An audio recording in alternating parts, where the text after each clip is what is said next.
Permanent passives include stuff like cooldown reduction, bonus damage, attack speed, and even a single-use revive. The revive is really useful. I think that's under Freya. I definitely recommend going and putting 6 points into that early on.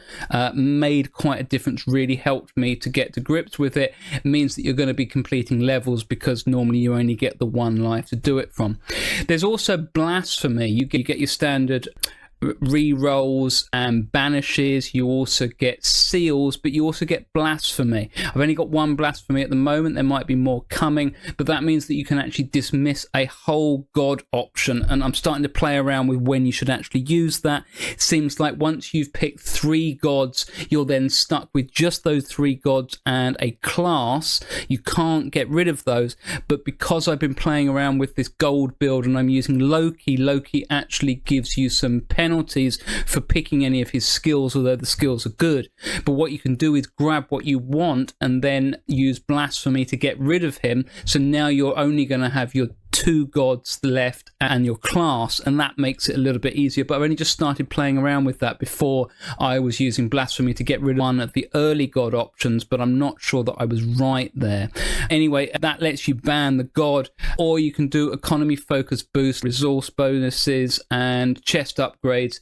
Every unlock feels meaningful, deliberate. You really do want to think about it and make a choice. I've got my own tier of which order I'd pick it in. I'll probably do a video about that in the future, but I'm still playing around with that. Inside each run, the order you pick your skills does matter.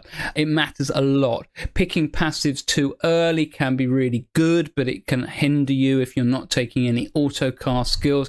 You might dilute your chances of drawing the god skill you want because you're only going to get 3 auto casts for gods and 2 for your class. So you want to pick those maybe early on. That means that then you won't be presented with any other autocast options, so therefore you're going to get more of the passive options, so you have to clear them. I don't think that there's a limit on how many passives you can have, though you are limited by how many skill points you'll have, and therefore if you keep picking the passives early on, you're not going to whittle down your choices of autocast, and that's going to make it harder to get the skills you want. In the beginning it doesn't matter too much, but once you get used to it, you're going to understand where that matters more. The fewer upgrades you preload, so that's when you're spending your points before a run.